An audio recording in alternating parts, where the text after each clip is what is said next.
Thank you very much for coming. My name is Jill Lamberton, and as most of you know, I'm on the English faculty here at Wabash College. It's an absolute delight to welcome Cheryl Ball to Wabash College. This is a hope and a dream and a scheme that I've had going with Dr. Ball's good friend Shamira Gelman for 3 years or so, and it's great to see it come to fruition. I want to begin by thanking the constituencies on campus who have funded her visit. First and foremost, the Wabash College Visiting Lecture and Film Committee. Thanks to them. Additional thanks go to the Coordinator for Faculty Development, the Coordinator for Writing Across the Curriculum, and the Dean of the College, Scott Feller. Thanks to all of them. As I said, it's a great pleasure to welcome Cheryl Ball to Wabash. She told me to be short in her remarks because she's going to give you an introduction herself in her talk. But I thought I would do as introducers do and tell you that she earned her Bachelor of Arts in English, a liberal arts degree at Old Dominion University in 1996. She holds an MFA in poetry from Virginia Commonwealth University, which she earned into the year 2000, and a PhD in rhetoric and composition, rhetoric and technical communication from Michigan Tech University, which she earned in 2005. She's currently the Associate Professor of Digital Publishing Studies at West Virginia University. But all the official stuff aside, she's a pretty big deal, and particularly within my own field of rhetoric and composition. She has published some of the first texts on teaching writing in visual, oral, and what we call multimodal platforms. Very briefly of academic and professional writing in the 20th century was about writing and training students and employees for writing on the page. The 21st century is about a much more complex literacy, right? One that easily moves among alphabetic texts, visual texts, oral texts, and often in pretty complex combinations.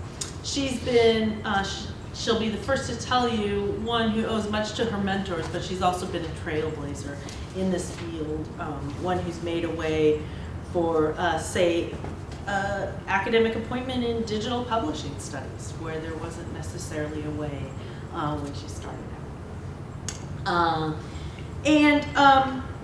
Some of the stuffiness aside, I want to tell you that I think you'll learn very quickly. It's her ability to give a kind of straight talk about the field that we work in, about the power of writing, and about the complexities of the academic world in which we work that has earned her wide audiences, not just within her field, but around the world. And so please join me in welcoming Dr. Cheryl Ball for her talk.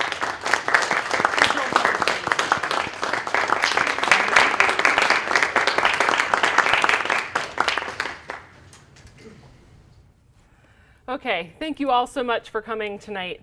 I really appreciate you coming out for the late hour, and hopefully I will entertain you over the next 30 to 40 minutes. This talk is a bit of a departure for the general kinds of talks that I give. I don't have any citations in it at all. It delves into memoiristic writing in a bit of a way, and it's partly an answer to the question that I've been getting repeatedly for the last year and a half. How did you get the title of Professor of Digital Publishing Studies at West Virginia University? Like, nobody has ever heard of that title before. And I tell people it's because I made it up. And I'm very pleased with that fact, that the university sort of recognized that, okay, this is what she wants to be called, this is the area in which she wants to work and build this field. So what I'm gonna do tonight is talk about how I got to the point where I thought, okay, this thing that I'm working on, I'm gonna call it publishing studies. And this is all of the ways that I've traced that through my career. So it's a bit of a memoir, and if that bores you, I apologize, but hopefully my lessons learned will be entertaining to you. And I'll give you a sense about crafting a vision for your own future out of my successes and failures. Okay, so when I was 12, I warned you, okay? When I was 12, I learned one of the most important lessons of my life. My parents were out of town one weekend, so my 2 older sisters had to take me to the overnight camp where they worked in the kitchen. With nothing else to do, and they needed to keep an eye on me, so I was asked to pitch in. I was used to doing chores at home, vacuuming, washing the dishes, emptying the dishwasher, scrubbing toilets, etc. But in this new space of the industrial kitchen, I was lost. So Kathy Tuberson, head cook, would assign me things to do. Mix that Kool-Aid, she'd say, and I would go off and ask 3 other people about each step in the Kool-Aid mixing process. Where to get the water from, what container to put it in, what utensil to use to stir the Kool-Aid that was being made in, no joke, a 55-gallon plastic trash can that turned my arm red or blue or purple, whatever the color of the day of the Kool-Aid was, until I realized that I was using the wrong length of pizza spatula to stir it with. After each task Kathy assigned me, I would return to her and ask, what next? After an hour or 2 of what nexts, Kathy finally turned to me in a huff and said, Cheryl, take some initiative. It stunned me. I was really embarrassed, and that I didn't know that I could take initiative. That all I had to do was look around, see what needed to be done, and do it without asking. That was the beginning of my transformation into a person who gets things done. However, getting things done isn't the same as having a vision that extends beyond individual tasks. I was really good at GTD and quickly worked my way up in the ranks of the kitchen and back in town at the community theater, where I transitioned from acting to stage managing adult productions and directing other teen productions. I had great mentors. And while I followed their lead, I didn't always know where they were leading me. My shortcomings came out later that same year when, as an all-star softball player for the community team, I was practicing to try out for the junior high school team. In the cul-de-sac that was across the street from my house, on one of my father's rare day offs, we played catch. If you can still call it that as a teen, I don't know. I was the youngest of 3 daughters, and in that role, I was daddy's little girl, a position that I played well. On the field, I played first base and pitcher, and had a good arm, or so I thought. But to put me to the varsity test, Dad kept backing up farther and farther with each throw, until I yelled, I can't throw that far, and I just gave up. He yelled back, we're done, and left me standing in the cul-de-sac full of regret. This was a lesson about vision that I failed to fully learn until nearly 20 years later. So now, as Jill partly mentioned, I'm editor of leading international journal in digital writing. I was a Fulbright scholar, and I'm an international lecturer on digital publishing, director of a new cross-disciplinary library-wide digital publishing institute at West Virginia University, executive director of the Council of Editors of Learned Journals, and PI on a $1 million grant for Vega, a new academic publishing platform, one of 4 grants that actually moved West Virginia University to the very highest Carnegie ranking and research designation, all by the age of 42. Over the last decade, I've begun to have a vision for what publishing studies is, how it intersected with disciplines across the university and in the community, and I figured out how to enact that vision, putting my GTD to the future test. So, how did I get there, and why is this history important to you? Well, the personal parts of the history may not be all that important to you, other than to trace a path of getting things done to leading a field of research and praxis. But the choices I made along the way at key moments in my career helped me build an area of research, teaching, and service that moves our understanding of publishing forward while also giving back to the disciplines and communities in which I have worked. So I'm going to go back again to high school. Throughout high school, college, and even my graduate work, I was the kind of student who was more interested in getting things done, but not necessarily when it came to academics. In high school, I was barely an honors student. I paid more attention to my after-school activities like the theater and my part-time job working at a restaurant than I paid to my studies. In part because studying came easy, and in part because I am my parents' daughter, more interested in the practicalities and logistics of work and customer service, even in volunteer positions. As an undergraduate, I was a transfer student who worked full-time and found more joy in waiting tables than attending classes. I even failed out one semester, and I had to start paying my own way, which meant it was time to get serious. No more easy cash. I couldn't waitress my entire life, even though that had been my dream job as a kindergartner. I kid you not.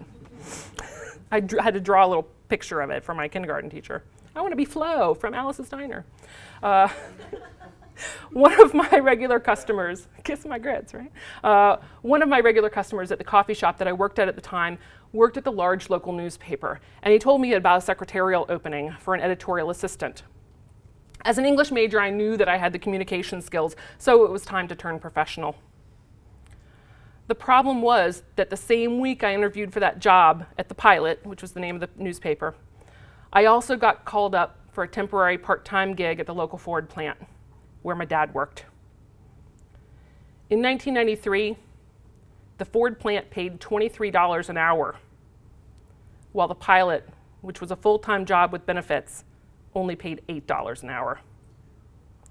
My family was a Ford family.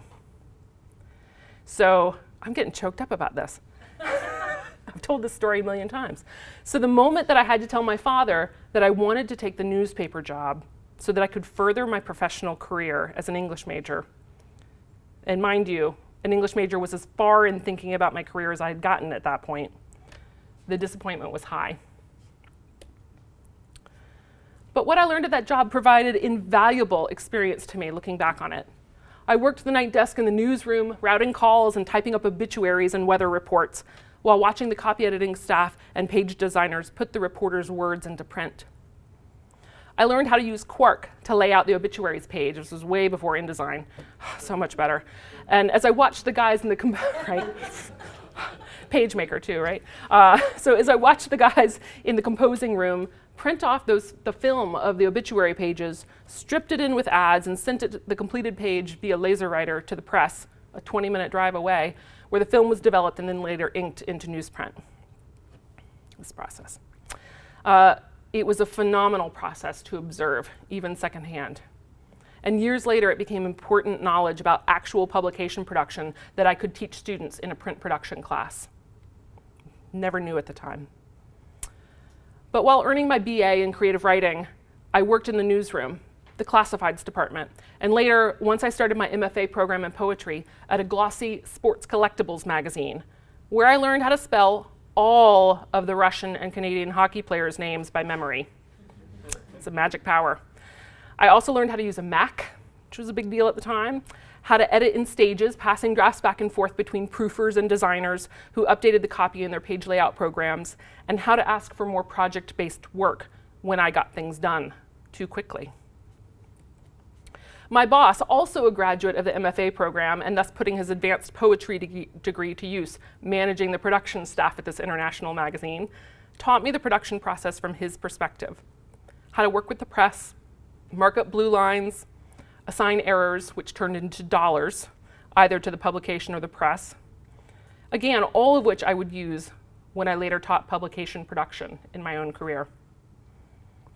And when I had learned everything that I could, so that I sat at my desk waiting for more assignments while reading a book for school, the senior publisher walked by, thought I was goofing off on company time, and despite the fact that I was 3 times faster and more accurate than any other proofer they had ever employed, fired me first when the company started downsizing a year later.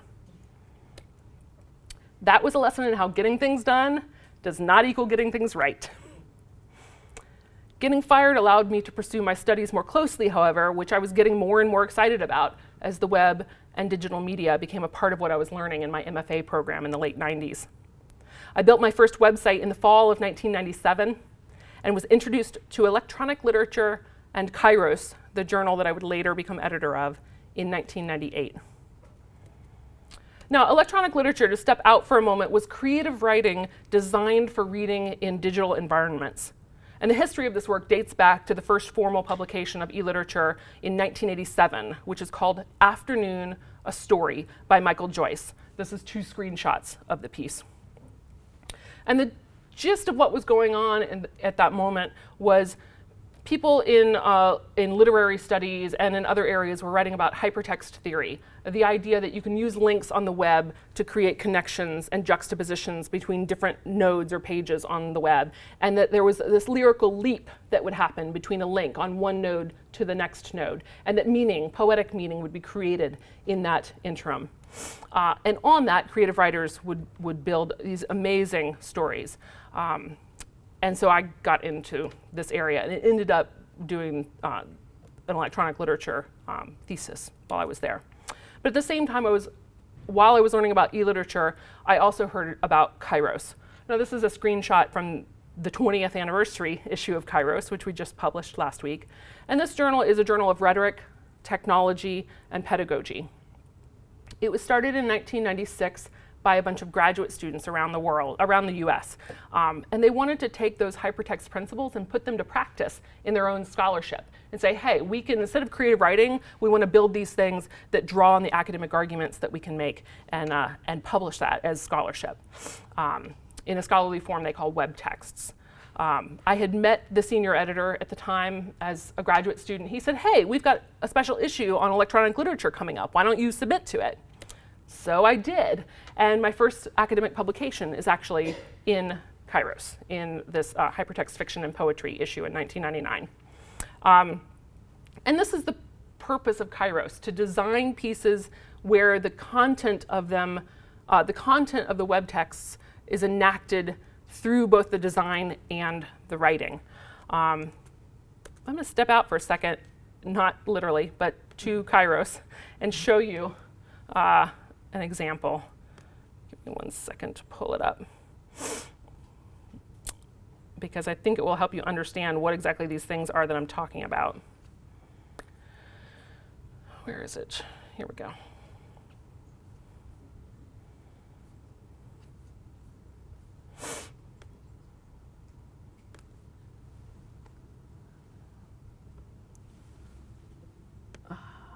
Split screens.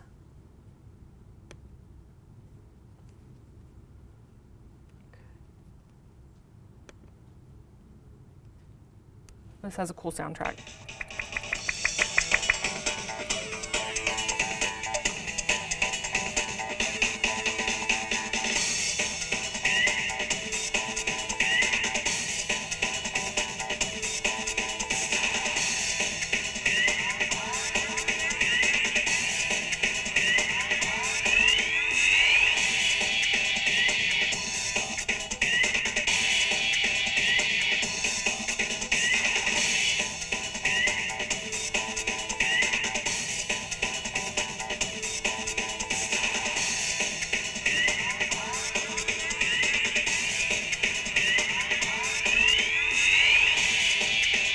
And the piece goes on to give examples of that.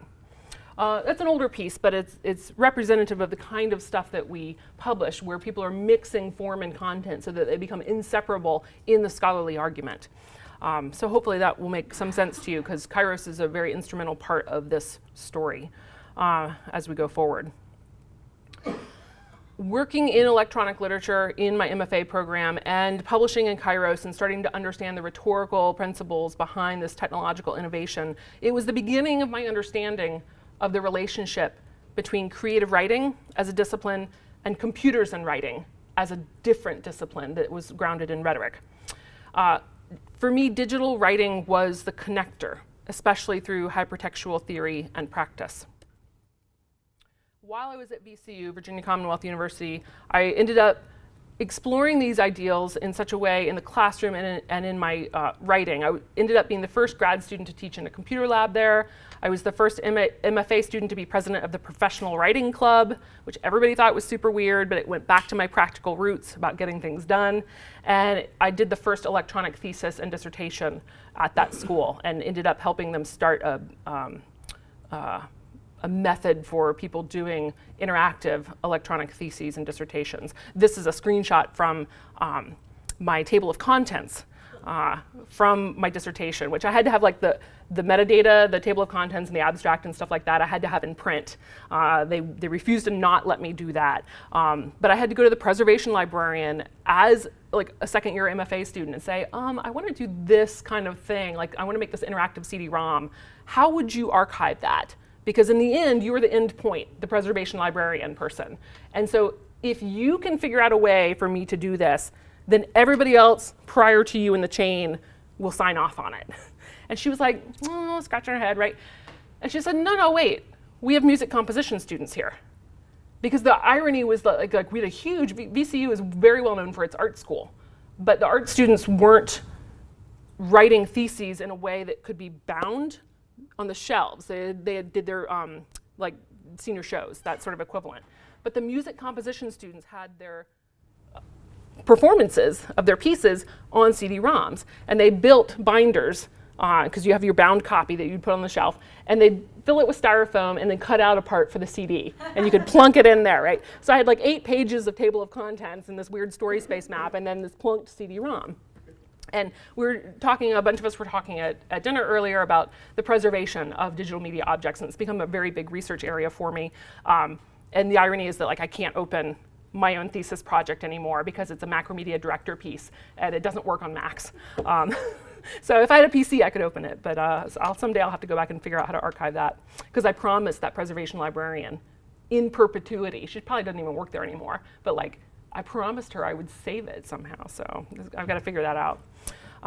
Anyways, out of this practice, I began theorizing visual rhetoric and pedagogy, how to study and teach writing through multimedia, particularly digital media. I knew I would never get a full-time job teaching creative writing, and I enjoyed teaching academic writing with computers. So I pursued a PhD in rhetoric and technical communication at Michigan Tech, one of only a half dozen PhD programs around the country at the time that specialized in digital writing in the early 2000s. That number's doubled, if not tripled, at this point. So in the PhD, we had a brand new curriculum the year that I went. You could take 10 classes of anything you wanted, which is highly unusual in a PhD program. And I did. And the curriculum was based then on a multiliteracies pedagogy. So the teachers were very much pushing away from research papers as the primary mode, like the seminar paper. They didn't want that anymore. They wanted you to build things, to produce things, to design things. And I was all for that because I didn't have an academic background. I had a practical background, practice-based background in ELIT. And so I ended up combining my interest in electronic literature with writing studies and rhetorical studies, and began learning iMovie and teaching that and basic HTML and InDesign when it came out and that sort of thing, so that students could produce multimedia projects as well. But I also continued my publication training. I became an assistant editor for one of the lead print journals in my field, computers and composition, and I learned how to line edit scholarly work from that, and about communicating overseas with production specialists in Ireland and different places for a publishing conglomerate. And I ended up basically focusing on editorial workflows and how pieces get sent through the scholarly publishing process in a print journal. And then the following year, I joined Kairos as a staff member, where I then got to practice, like, how do these pieces work, not in print, but in digital media? How do we take a video like that one I just showed you about like hacking the writing process as a DJ and edit that? And that began my love of studying how we apply editorial work to scholarly multimedia. Okay. Finally, the last thing I want to talk to you about before I move out of the PhD land is that one of the things that I was really interested in left over from my MFA days was flash poetry.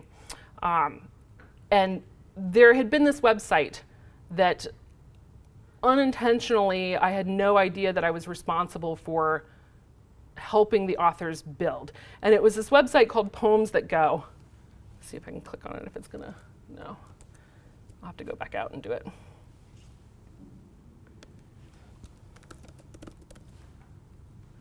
Oh, I'm in all caps. Okay. So this is a website that I came across. It wasn't a website at first, but I met the 2 women who designed this website in Richmond while I was doing my my MFA work, and they showed me this poem that I'm about to show you. It was in their first issue.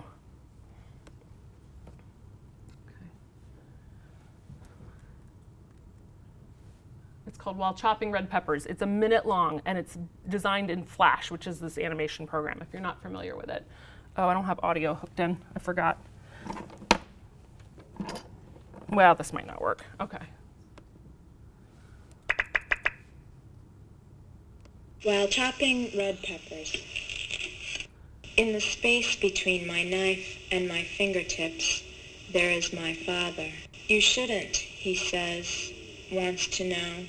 Can't he just show me? Not so small, taking the knife, followed by the sounds of thick red peppers on the cutting board and my fly against the stove. Like this. He teaches presentation, perfect arrangement on a plate, how to shake hands after church, firm, like this, making my hand fit in his like a puppet, the way vegetables are silent underwater. It's all in the presentation, he says, as if that's really all it is. I'll learn to present myself, a firm handshake, a straight back. I'll chop my peppers thick for my father, from whose kitchen I'll later move 1,000 physical miles from. So the authors showed me that piece, and I was like, oh, this is amazing. Like, I don't have the artistic skills to do this, but I want to study this kind of work. And that was one of the things that propelled me into PhD land, working with their pieces. And despite advice from my advisors who said, Cheryl, you cannot write a dissertation in rhetoric and composition studies about flash poetry because you will never get a job. I did it anyways, and I got 2 job offers. So, follow your passion. That is the subtext for this entire talk. So I was starting to turn getting things done into a research agenda in reading and writing new media texts. Quickly, this work turned into providing professionalization to others who wanted to learn how to teach digital media to their students, and also how to evaluate digital media texts for tenure and promotion purposes. And this has ended up being a larger thread in my past and present than I anticipated as digital humanities types of projects become more and more commonplace. People need to know how do we make sense of these things and how do we evaluate them for tenure. I'm not going to go into that very much today, though. I ended up taking the job offer that was sort of the lesser option of the 2, but it made me happy, which was important. And it also allowed me to grow Kairos, where I could do things like create this training manual, which is this is a wiki version of our 8th stage of our copy editing process at the journal. So I was figuring out how do I take those print principles from the print journal and apply them to this online digital media journal where there's a lot more moving parts going on. And my work in this area, just because I was like bored and I wanted to learn more about how digital publishing worked, I ended up being promoted to lead editor, in part because I could get things done on time. It's really shocking, like how many people can't do stuff on time. I can't do it anymore, but like 10 years ago I could. Now I'm just like, next week. So I created training materials such as this wiki, this is a tiny, tiny part of it, with instructions on how to do things with the journal, and began professional development workshops for them and for other people who wanted to build web texts. So my research agenda at that point had moved from writing about the teaching of multimodal composition into the evaluation and editing of multimedia type of texts, which is, at that point, I was ready to go back on the job market. I ended up at the second school that I was at, and that's where I moved finally from the getting things done part to the vision part. Like I finally figured out what have I been doing and where am I going with all of this? Like how am I pulling all of this together? And weirdly enough, it was through writing a review essay. There were these 4 books that came out around the same time. And I ended up writing this like 10,000 word review. And they were all about digital publishing in different ways, although they wouldn't have called it that necessarily. And in the end of the review, I made this Venn diagram that I should have shown it up here, that explained like what my vision for digital publishing in the humanities would look like from a multimedia perspective. And I sat back after writing this Venn diagram and I was like, damn, like that's what I've been working my entire career towards. Now I got to figure out how to enact that vision. And that's what I've been doing since 2010. I ended up in a program where I was working in a program called Publishing Studies. It was a wonderful program that mixed classes in creative writing and technical writing and textual studies. So it was like theory and practice and praxis all put together so that students were prepared to go on the job market and get jobs in publishing. This was in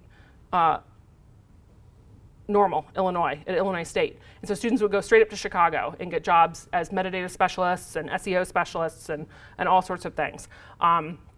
Although the primary focus of that program was in literary and nonprofit publishing, which I did the nonprofit part, not necessarily anymore the literary part.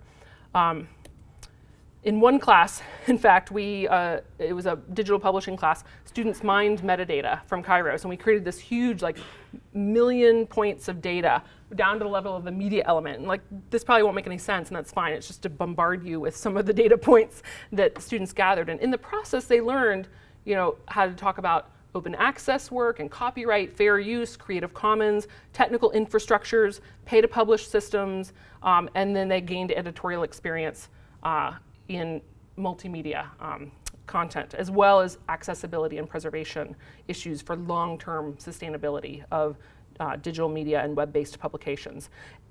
What was really interesting and innovative about this particular project was that we focused a lot on the genres of media elements and the genres of web texts that Kairos published. And at the time, even the Library of Congress, they still don't have genres that speak to this, but they had no preservation strategies for born digital artifacts. They were still working on them and had working groups on them. And so you can find some of that stuff happening in museum studies and in library and information science now, but there's no conclusive way to do any of this stuff because it's all too new. And so these students and these undergraduates were at the cutting edge of publishing and really prepared to take their liberal arts, creative writing, tech writing, and textual studies, literary studies, work combined and go out into the world and be excellent citizens. And yet, despite these classes, the rich academic and professional reading lists that they had, the classes were often labeled vocational, as if that were a bad thing. And there's a lot of debates as to whether vocational should be applied to liberal arts types of classes. But because they culminated in hands-on projects, in projects that students could actually list on a resume as having completed and having published, that denigrated them in the eyes of some faculty members. And some of them said there's no such thing as publishing studies. And they didn't like the name of the program in which they taught because it wasn't a discipline that one could get a PhD in. My last year there, the first tenure track position in publishing studies hit the MLA job list. And there's been at least one job a year in publishing studies since then. But we've also seen a huge increase in non-PhD jobs that require the same qualifications that publishing studies offers. So a quick scan of the Digital Library Federation job list, for instance, shows ads being posted daily for folks with experience and education in digital publishing, which might be subject-specific disciplines, or in most cases, it's liberal arts and more broadly humanistic approaches to designing, managing, and producing digital projects, often under the name digital humanities. But they're otherwise digital publishing jobs, okay, that take a bachelor's or master's, usually a master's degree, okay? So my push towards making publishing studies a field may be self-serving, but I've seen its practical use, grounded in the liberal arts aims towards excellence in reading, writing, and the ethical outreach towards a global citizenry that have everyday effects on students at the undergraduate and the graduate levels. It's also helped me theorize my international teaching and my publishing projects that I'm currently leading. Just to name a couple, so I'm teaching writing for publication to PhD students in Norway so that they can learn how to get their research out into an international English-speaking primarily audience. They sometimes write in Norwegian as well. I'm also, with my collaboration with the school in Oslo, have been working on this $1 million Mellon Foundation grant. We got the grant last year to build Vega, which is this new academic publishing platform. And that platform is built on the 20 years of experience, well, 15 years for me, experience with Kairos, and everything that we've learned about being the most long-running, sustainable digital media journal ever. We're the only one who's been doing it as long and as sustainably as that exists. And this platform is built on all of those best practices.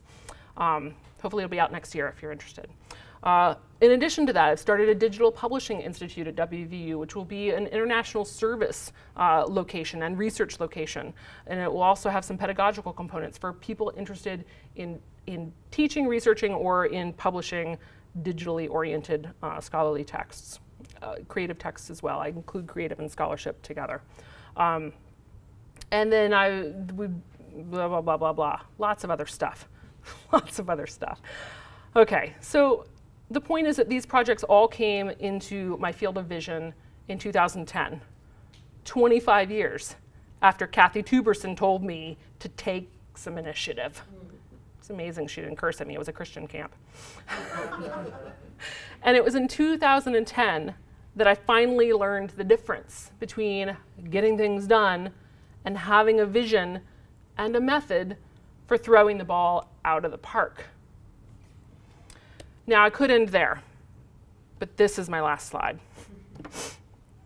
And essentially, I wanted to sort of sum up with this non-personal version, except that it's about what I've learned about publishing studies and why it's important and why it brings all the liberal arts together in really smart, effective ways that draw across disciplinary boundaries, and that in ways that I think y'all are already doing at Wabash, for instance.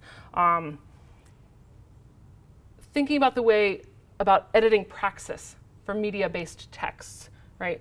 When we teach editing, we shouldn't necessarily just be teaching how to edit print work. And of course, that's an English studies bias. You go to somebody in art or theater or biology, and they're asking students to edit texts that are much different than these linear written texts the English departments and my background bias suggests, right? But just remembering that when we talk about editing, it's a much larger process, right? A much more multimodal process. The arbitrariness of style guides. The students will love this, right? The teachers might hate me after this. But like, MLA, what the hell? Like, I don't even use MLA as a style guide anymore, because what does it do to the URLs that we have so finely crafted at Kairos over the last 20 years? URLs that you can reverse engineer and understand at a glance, wherever you are in the journal, what you're looking at, right? An information architecture that is so highly and rhetorically constructed that they're beautiful objects. MLA says web. They were published on the web, and that's it. No URL, just the word web. Because Google? Like, really? I don't know. So style guides are dumb. Okay. The ethics and accessibility, the ethics of accessibility and preservation. And I've put a slash here in access and accessibility because I'd like for us to reconceive, and digital publishing studies has taught me to reconceive of how open access and access and preservation, and accessibility, like disability studies kinds of accessibility, are all in the same spectrum. They are all connected, right? So if we make something open access, we are going to give access to many more readers, right? We have to do that in a way, and that makes preservation more well, I'm not going to make that claim. I'd like to make the claim that it makes preservation easier, but I don't think I can. So I'll dial that back. But by making things open access, it does improve the accessibility in terms of disability studies of a text. But there's a lot of ways to do that, and so we have to think of those things all together. The importance of building communities and infrastructure. My field, computers and writing, digital writing studies, digital rhetoric, like whatever you want to call the precursor of what I'm doing to pull together into publishing studies, is built on hugs. It's ridiculous. Like, you go to the main conference and you count your success at the conference by the number of hugs you've gotten. It's weird, we know, but like, that is the level of feminist mentoring that conference promotes. My mentor, Cindy Self, started that field, and it is based on inclusion and acceptance and community building, right? And so we have to carry that over, and publishing an open access distribution helps us do that, but we also have to build infrastructure that supports that in the long run so that these things are sustainable. Global communication practices, that goes back to open access. You know, I want the students in Norway to be able to read work that you're publishing here. I want students in China to be able to read here, right? I want to be able to read work from Cape Town University. All across the board, I want things globally informed and accessible. That's perhaps a dream, but that's what I'm going for. Then there's the necessity of teaching writing in use contexts. And what I mean by that is we shouldn't be teaching assignments that don't exist outside the confines of the four walls of our classroom. Okay?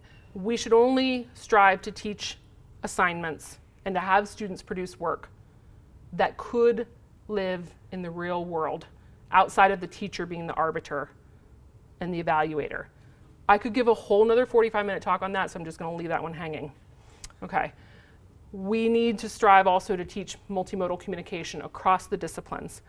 This is something that obviously artistic areas of the liberal arts have been doing forever, and English studies has more recently taken up in the last 15 to 20 years. It can trace a little bit farther back than that.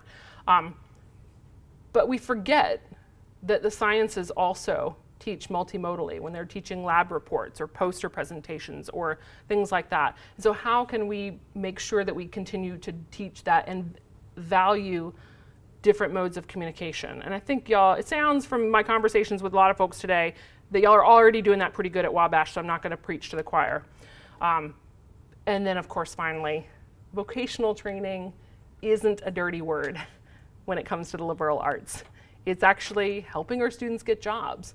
And frankly, I think we do a huge disservice to undergraduates in particular who don't want to go on to graduate careers because they don't necessarily need to or want to. We do them a disservice when we say, oh, we're teaching you, it's a liberal arts approach, and then we don't actually give them job skills, right?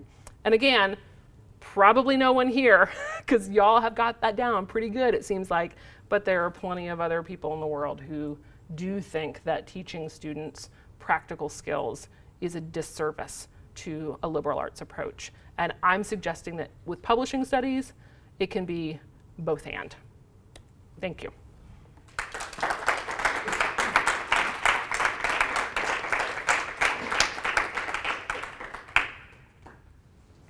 So I think Cheryl's ended to give us a few minutes for questions. I'll let you field them unless they get a little out of control, and then I'll jump in. I hope so. No, I hope it gets out of control. That would be fun.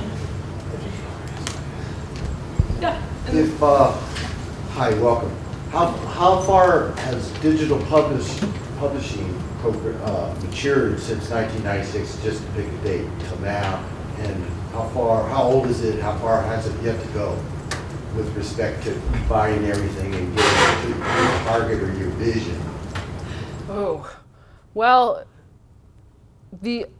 my ultimate completely utopian end vision would require us to get rid of all of the conglomerate commercial publishers like Elsevier and Taylor and Francis and all of those folks, because they are bilking the academic system full of just, they're taking so much money away from us that we could be better using towards the humanities, frankly, and the liberal arts.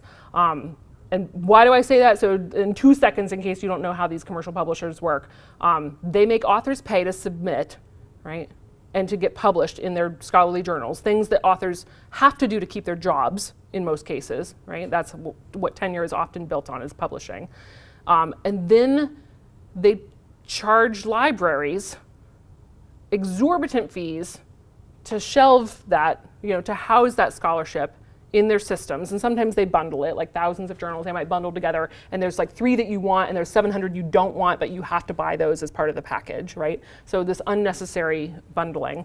And then the new thing that they've done is started to offer open access versions of things. But in order to make a piece open access in a traditionally closed access journal, the author has to pay, I kid you not, roughly $3,500 per article to make it open access, which is shameful. So you're paying to publish, you're paying again to make it open access, and then they're making the university pay to get access to your research that the university is paying you to keep your job.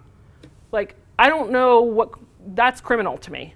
That's criminal. So my envision is me like on my high horse railing against Elsevier, a journal that I once used to, a company that I once used to work for indirectly. As for the history and how far we've come, I think it's a drop in the bucket. In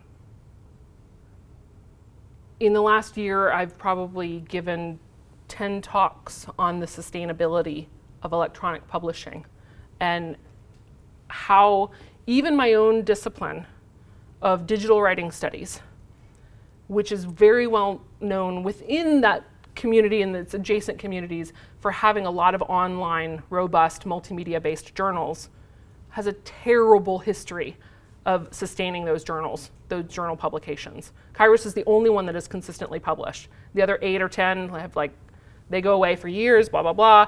And so even convincing my own discipline that they need to pay attention, and granted, they're rhetoric people, not computer science or infrastructure people, but it's all part of the rhetoric of getting the word out of publishing. So I think we have an incredibly long way to go. You're welcome. Sir, did you have a question up front? Yeah, go ahead. Could you talk a bit about your readership, how you attract them, how you define them? Yeah, for the journal, for Kairos? Well, in digital publishing in general. Oh, well, I don't know that I can answer that. I mean, I can tell you how we attract readers at Kairos, and then I can hypothesize how readers are attracted to digital publishing in general. Because there's a lot of different genres that fall under digital publishing, right? Like I specialize in scholarly academic digital publishing, but you might include ebooks as part of that digital publishing process. And so the way that I gather readers is by making my work completely open, right? The journal is completely open access, so anybody who has internet access can get to it. And we make it doubly accessible and garner more readers by making the pieces that we publish accessible. So like anytime we have a video, it has a transcript that goes with it, or an audio file has a transcript that goes with it. And every image that we have has an alt attribute that describes what the image is, because we actually have a lot of users in our readership who are vision impaired or hearing impaired or in some cases both. And so we want to get as many readers as possible, not just for people who might have particular kinds of disabilities or neurodiversity disabilities, but also for global readers who might not have English as their first language, which is primarily what we publish in. So if they can see transcripts of things, then they can better research and follow up on things. So that's sort of the way that Kairos does it. We make everything just open and free. But like if you talk about ebooks, like any of you can publish an ebook on Amazon, right? Any of you tomorrow can like write a 200-page novel and upload it to Amazon's self-publishing system and start selling it for 99 cents. So that gets huge amounts of readership through like fan fiction, right? So like if I Love Veronica Mars, which is an old television show, and they remade it into a movie, and now there's a couple of novels out. And so anytime, are you really excited by Veronica Mars? Yeah. So anytime a new Veronica Mars novel comes out, even if it's not written by the authority, authors, I'll download and read it for $1.99. So that's some of that is word of mouth and just search engine optimization and things like that. Yeah, good question. Thank you. Yeah, Ryan. So I'm just curious how the peer review system works for this type of format. It's just so different from what I'm used to, writing up psychology papers and sending them off to evil journals. It's just so different. The type of media, which is fantastic. And so I'm just curious what that looks like, or if it exists. Don't say that out loud. No, that's whether it exists or not has been the bane question of my existence since I started working in digital publishing. Because of course, once the web happened, everybody assumes, if it's online, it's not trustworthy because anybody can publish, right? Even though I just said anybody can publish on Amazon, that's true because there's no peer review process with Amazon ebooks. I don't think anyways, I'm not an author with them. But Kairos has one of the most rigorous peer review processes on the planet. Like the director, the editor-in-chief of NYU Press told me after I explained to him what our editorial process looks like, his jaw literally dropped. And he was like, oh my God, that is ridiculously intense. And I was like, yeah, we have to do it that way because we have to legitimize ourselves. So the way that we do it, in brief, we have 3 tiers of peer review. The author sends us something, and we review it as a staff. So the whole staff sort of jumps on that and gives comments and feedback. And remember, we're writing teachers, and so we want to be helpful, and we want to give good constructive feedback, right? And so it's none of this slamming, negative gatekeeping crap. We don't do any of that. And that's part of our disciplinary, community discourse. So the staff reviews it. It almost never gets past that. It usually goes back to the author. They revise, they send it back to us, we check it out again, and then we send it on to the second tier of review. And the second tier is the editorial board review. And those are external people. We have 50 or 55 right now that we call on. We don't just pick random people unless there's a particular content area we need to cover, because those people need to be trained in how Kairos web texts work, because it's a weird genre, right? It's, even after 20 years, still relatively experimental. And so they read it collaboratively, right? So 5 or 6 or 7 people might jump on the listserv. We're pretty old school. We use Yahoo groups still because there's no CMS. Yeah, it's a mess. It's a mess. But that's why we're building this new Vega content management system, so we don't have to use Yahoo groups anymore.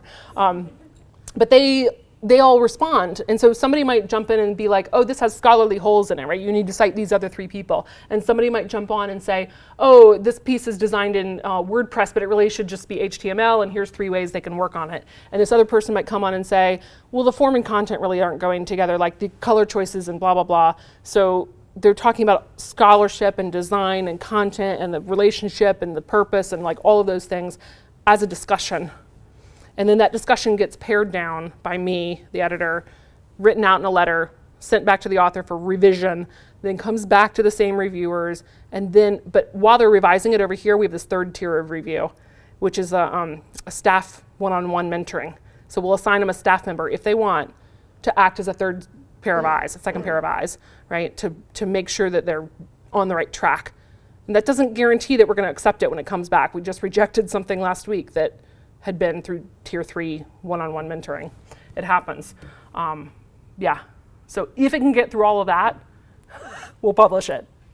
We have a 10% acceptance rate, but we also only have a 10% rejection rate.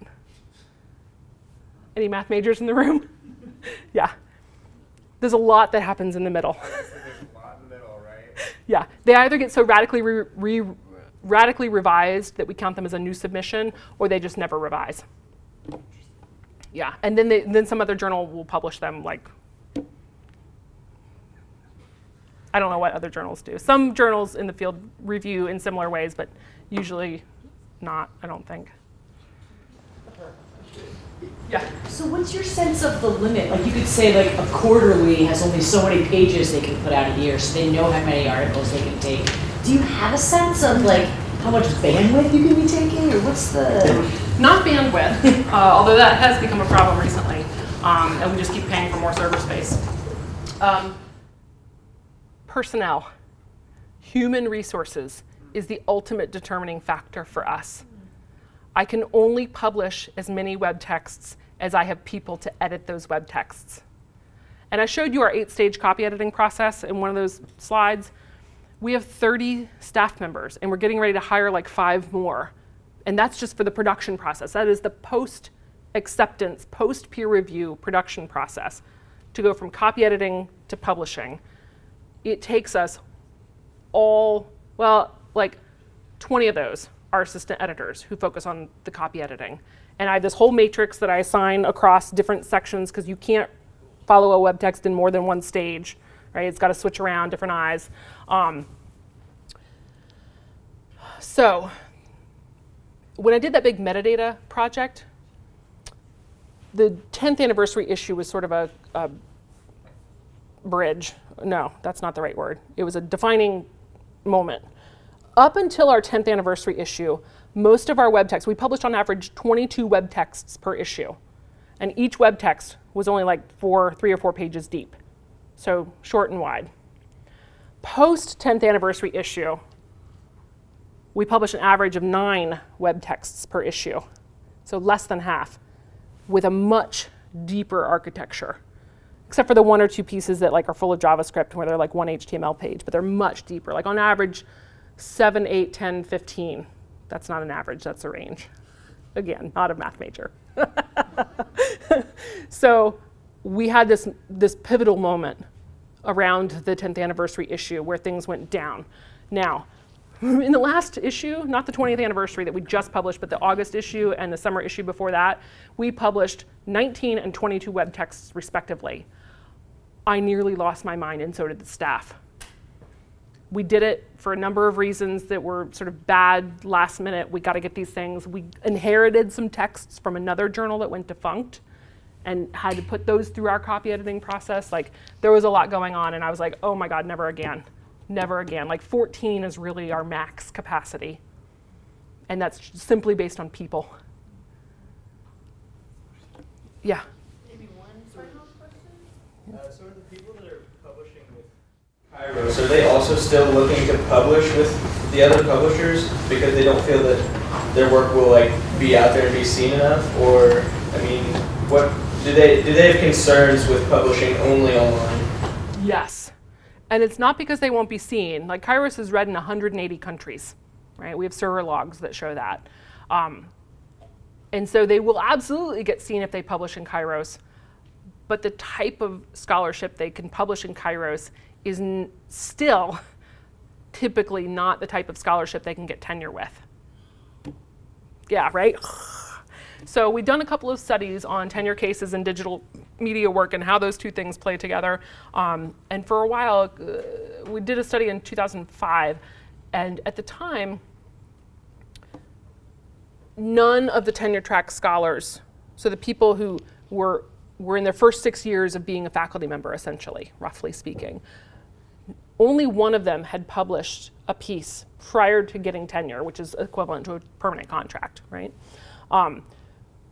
Only one of them had published out of 45 people that we interviewed, right? And it's not a huge field, so like it was a representative population. I think those numbers have changed a lot in the last 10 years and increased a lot in the last 10 years because a lot more schools have decided that, okay, it doesn't matter if it's online as long as it's peer reviewed. So that's starting to change things a little bit, and we're like, we're peer reviewed, and we have our whole process outlined and, you know, blah, blah, blah. But we're also weird, right? We're just weird. Like, you have to commit to publishing a piece in Kairos because there's only a handful of other journals that you could possibly send it to, right? Which means we have a very intense query process. Before somebody even submits to us, we're having a back and forth with the author. We might actually be giving them advice on how to compose their piece for Kairos before they even submit it to us. So it's a much more writing teacher style of mentoring for it, yeah.